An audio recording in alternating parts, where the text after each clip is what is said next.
Hey there, I'm Justine Buick, the NCLEX tutor, where we help nursing students pass the NCLEX and their nursing exams through private tutoring. And so today I'm going to talk about pharmacology questions and how to eliminate answers using test-taking strategies and of course what you know for content, and then show you what to do if you get the question wrong, like how should you study that. So let's get started. So I know pharmacology is like everybody's worst nightmare, and it definitely used to be mine. I used to hate meds, but once I learned what it was that I needed to know about medications and how to answer these questions, it really wasn't as bad. So what we're gonna do is we're gonna do about 6 practice questions together, and I want you to pause the video and get your answers for this question and then come back to it. And then I'm going to show you how I answer these questions using test-taking strategies and how to eliminate answers. And then also what to do when you don't know the answer or you get the answer wrong, like how should you actually study it. All right, so hopefully you're back and you have your answers. So a nurse is caring for a client with a new prescription for digoxin. Which client statement would require further teaching about digoxin? Select all that apply. So right away, I see that we're talking about the medication digoxin and that we want further teaching. So further teaching, I always treat it like a true false, and I'm going to pick those false answers, those things that the patient is saying that is wrong. And of course, it has to be about digoxin. So I always want to say, what is this medication for? So these are 2 strategies I use. True, false, pick the false answers and what the med is for. Digoxin, I know that's a heart med, and that is to help decrease the heart rate. So let's go through these answers one by one. I will take my pulse before each dose of digoxin. Well, that would be a true statement, right? They should take it because it lowers the heart rate, so you don't want their heart rate to be too low. So that's a true statement. So would you keep it or get rid of it? So I'm going to get rid of it, right? Because you want to look for the further teaching. If I forget a dose, I will catch up by doubling the next dose. So I know that you don't double doses on medications in general. You generally don't do that. So that would be a false statement, and I would want to pick that one because that would require further teaching. You would say, no, you don't want to do that. Number 3, I will take the digoxin at 9 a.m. daily. So they're giving you a time here. So time frames are really important for questions. They can change the time frame and make it right or wrong. But 9 a.m., most medications are given in the morning, and most can be given with food. There's a few that need to be given in the morning on an empty stomach, or they have to be given at night because there's cause sedation, but this is not one of them. So that would be a true statement, so you could get rid of it. I will notify my healthcare provider if experiencing increased fatigue or muscle weakness. So this is a safe answer. You may not know exactly what's causing that increased fatigue or that muscle weakness, but does that sound like that should be normal and expected? No, like there's something going on. Maybe they're getting too much of the medication or it's causing some kind of adverse reactions. So that's a true statement. So you would want to get rid of it. I will take the digoxin with my antacids at night. So right away I see, okay, this is a med-med interaction.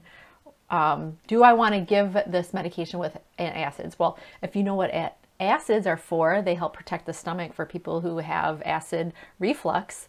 Well, do you want to coat the stomach with something and then they can't get their medication?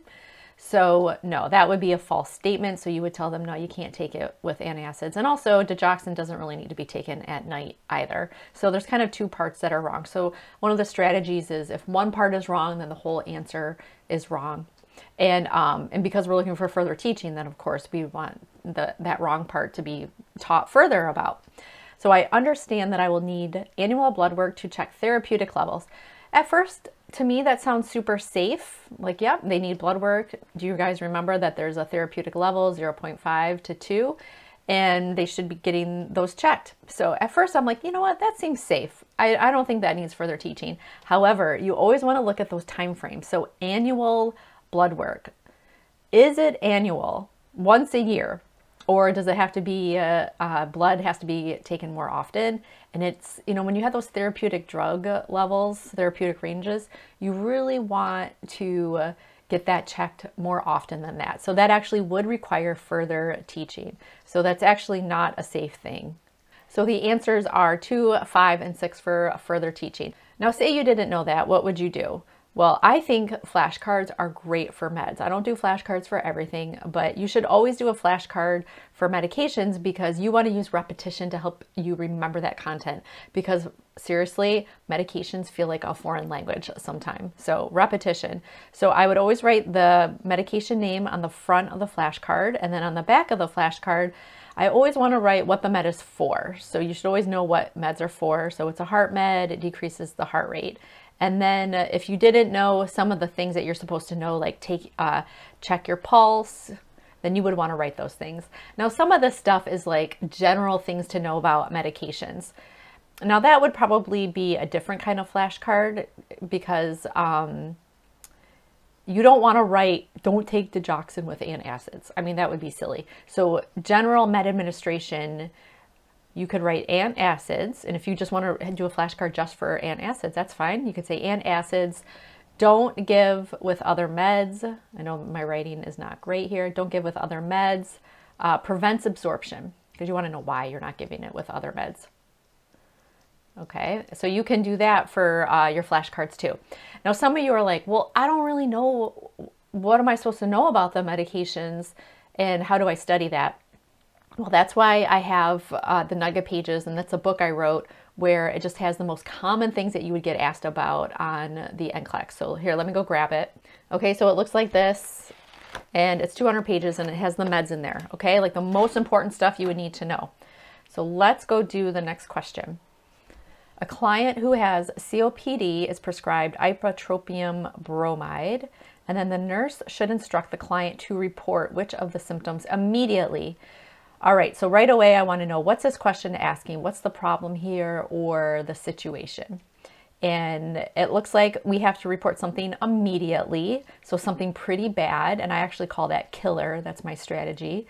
Pick the killer answer, something bad, and they are taking ipratropium bromide for COPD. So once again, my other strategy I always think about is, what is this med for? Well, it's clearly for COPD, and this medication is a bronchodilator. Now, do I know everything about ipratropium bromide? I do not. So let me see what I can do to help eliminate answers. So what am I going to report immediately? Nausea. Okay, well, first of all, nausea is never going to be immediate. That's like a common mild side effect, and I'm not super concerned about that. So I'm probably going to get rid of that. Eye pain. Okay, your eye is hurting. Well, typically pain, I'm like, pain, what's the big deal? But that's kind of weird, right? Like, why are they getting eye pain? So to me, that sounds a little bit more concerning. They shouldn't be getting eye pain. So I'm just going to keep that, question it. A dry mouth. So what? Dry mouth, drink some water. You'll be fine. So that's another common mild side effect. Constipation. Now remember, you have to report something immediately. So does constipation sound like, oh my gosh, you know, like that's really bad? Constipation, I'm probably not going to report that immediately. That's another one of those common mild side effects. It sort of goes with nausea. So I'm going to get rid of that. And I would pick eye pain. Do I know exactly why I'm picking eye pain? Not exactly, but I am going to think that maybe this is an adverse reaction to this medication because it's the only one that sounds the most killer. So that's how I eliminated my answers. Now, if you want to know the content of like, why are they getting eye pain? Well, this ipratropium is an anticholinergic. Anticholinergics dry patients out. So dry mouth, constipation, blurry vision. But one of the things with eye pain and taking anticholinergics is that with glaucoma, if they're taking anticholinergics, it can cause those pressures to increase and can cause that eye pain. So that's why it's number 2. I mean, you'd have to know a lot about this medication and anticholinergics to pick that answer. However, you don't need to know everything to be able to pick out things that are super bad, okay? And that's what the NCLEX wants you to be able to do with these reporting immediately. Pick those killer answers. Okay, so make sure you're pausing the video to see which answer you're going to choose, okay? And then come back. So this is, the nurse is caring for a client with cholestatic pruritus, taking rifampin. So which of the following would the nurse expect the client to report when taking this medication? All right, so now what is the problem here? What are they asking us? So we have to pick something that's expected from taking this medication. So are you looking for something more common mild? Or are you looking for something more killer adverse reaction? what kind of answer. So you need to know it's common mild. So make sure you understand what the question is asking. So that's a strategy to help you pick better answers. And then obviously it's about this medication. So what is rifampin for? So another strategy. Well, I always think of rifampin as one of those medications for TB. So it helps, kill that, that bacteria for TB. But they're taking it for cholestatic pruritus, which to me is a little bit weird, or, like, why are they taking it and they have this condition? So I'm not really sure, what is cholestatic pruritus? How would you describe that? It's something with their gallbladder, right? Chole is gallbladder. And then pruritus, what does that mean? Itchy. So something's causing whether you're having itching and they have gallbladder issues. Okay. All right. What are we going to expect? My urine has been really orange colored lately. All right. So does that sound common mild or does that sound killer? To me, I know a lot of meds cause weird color pee. So to me, it sounds more common mild. Is that specific for rifampin? I don't know. Let's just question it.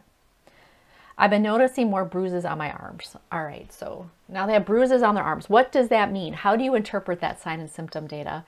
And when I see more bruises on arms, either they have thin skin or maybe they have low platelets and they're bleeding. Should anyone ever expect bruising?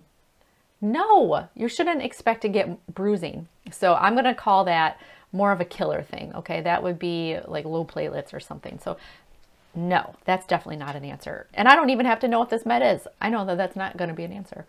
My skin has been really itchy this past week. Okay, well, they do have this cholestatic pruritus, and that causes some kind of itchiness. So I like that answer. Does it sound killer or does it sound more common mild? Itchy skin, it's not the worst thing. It's sort of, more of like a common mild thing. So let me just keep that one. I'm not sure if that's the answer. I've been feeling so weak and my muscles are sore. So right away, common mild or killer? If you're feeling very weak and you have sore muscles, and it's not because you've worked out really hard, right? There's something going on either with this condition or this medication.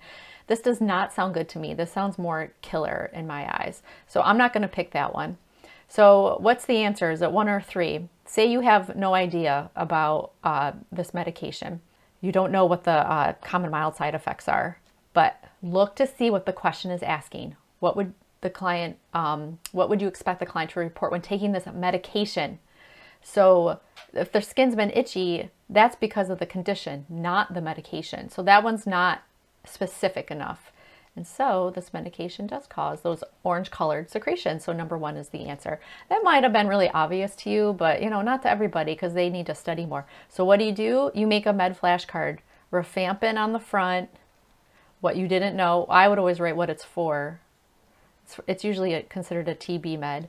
And then any of the other content that you didn't know. So maybe the common mild side effects, the orange colored urine, and secretions too, by the way. What's up with the cholestatic pruritus and taking rifampin? Apparently, the bile that causes the itchiness from the gallbladder condition, rifampin helps prevent that bile from getting through the skin. Okay, so there's other uses for medications besides the most common ones that we know. So if you don't know exactly what your answer should be, just think about what do you generally know about this medication, and those are going to be good answers for sure. Okay.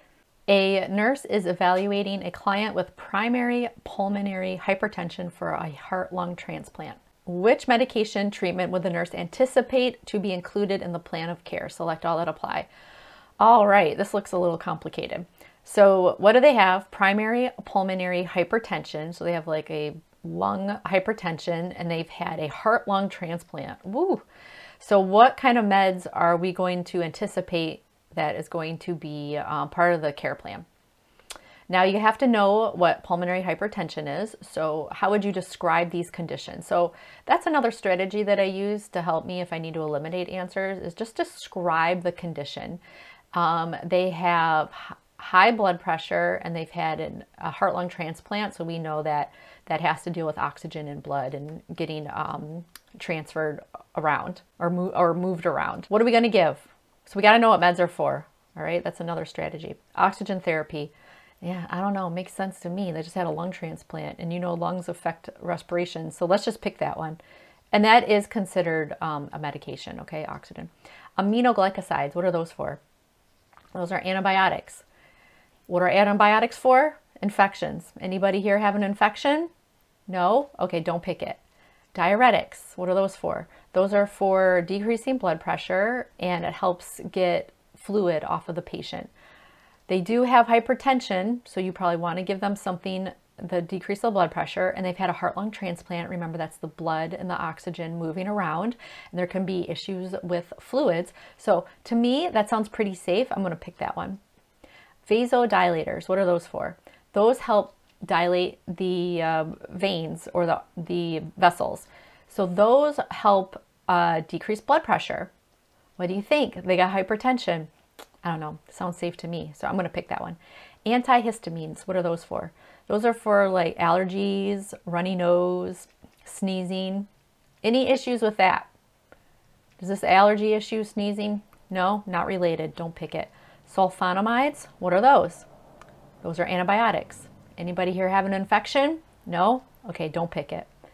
So did you see how I was able to get rid of answers just by knowing what meds are for and then knowing what the condition is, being able to describe that condition? So these are strategies I use to help eliminate answers, and I use these over and over again.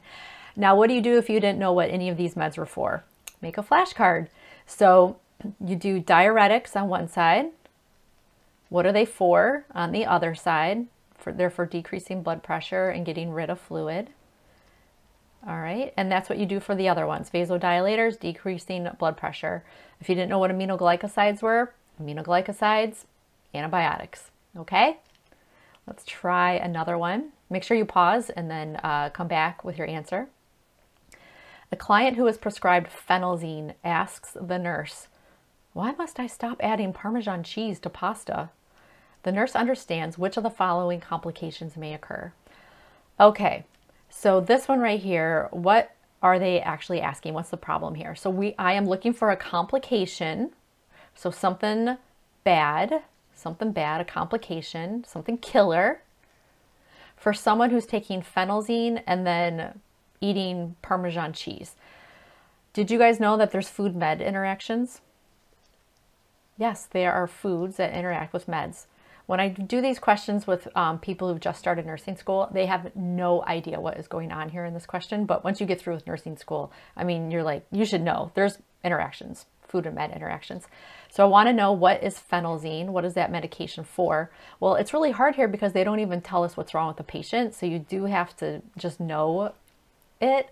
And so that's a MAOI, and that is an antidepressant. Do you guys know anything about food and MAOIs? Well, let's go through these answers and see. You should definitely know the content on this one because you can know what the med is for and still not be able to get the right answer.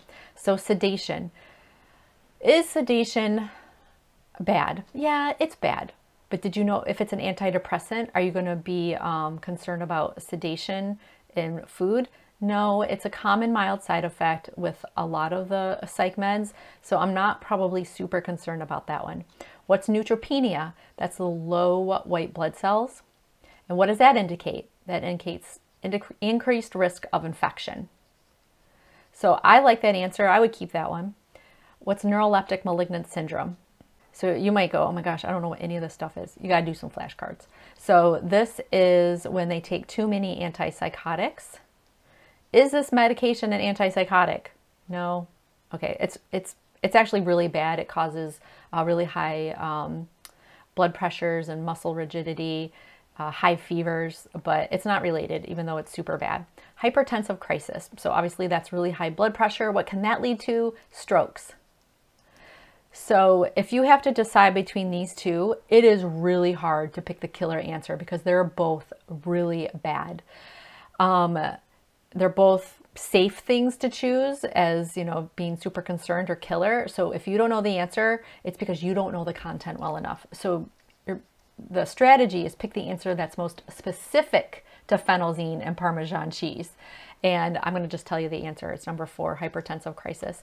Do you guys remember with MAOIs, you have to be careful with those tyramine containing foods. So those are those aged foods that if they eat it along with the medication, it can cause those really high blood pressures.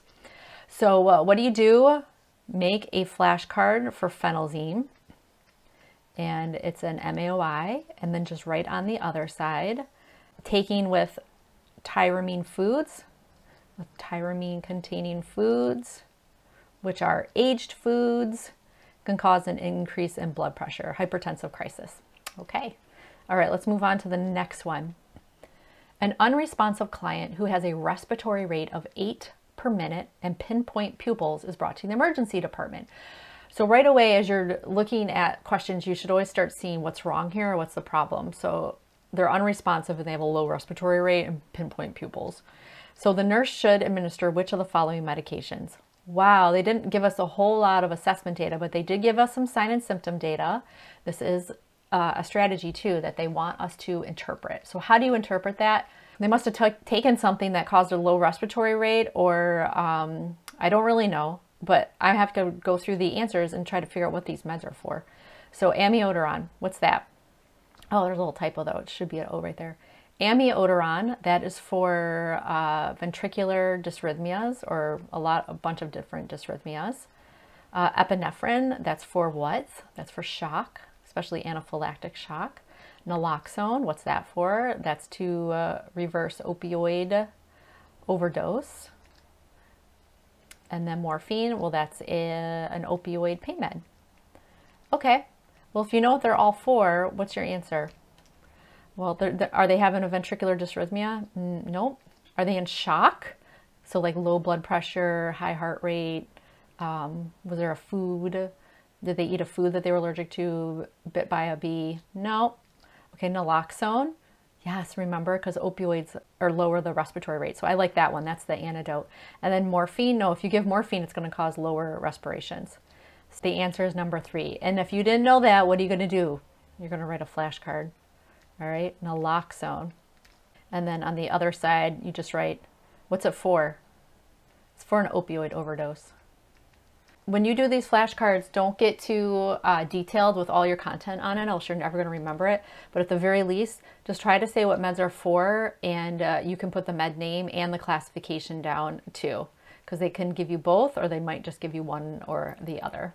So some of the strategies that we talked about is just being able to state what the problem is. Remember that common mild versus killer adverse reactions. Further teaching is the false answers. Make sure you pay attention to time frames. So annual blood work, not for digoxin. It's much more frequent than that. Yep, I already talked about the common mild side effects versus the killer adverse reactions. And just what is the med for? You can get a lot of answers right just by being able to use these strategies. And of course, what's the med for? You know, that's content. And when you study meds, you do the names and the classification, what it's for. Mechanism of action, I typically don't put that down a whole lot. You can if you want, but it seems to be just too hard to remember. Common mild side effects versus those killer adverse reactions, and then other stuff. And you can find a lot of this content and the main things that you need to know by looking at my nugget pages, okay? Well, thanks so much for watching, you guys. You can go to my website and you can see we have a whole team of NCLEX tutors, and also that's where you can get my nugget pages. So go check that out, and if you like this video, give me a thumbs up, subscribe to my channel, and I'll see you next time. Bye.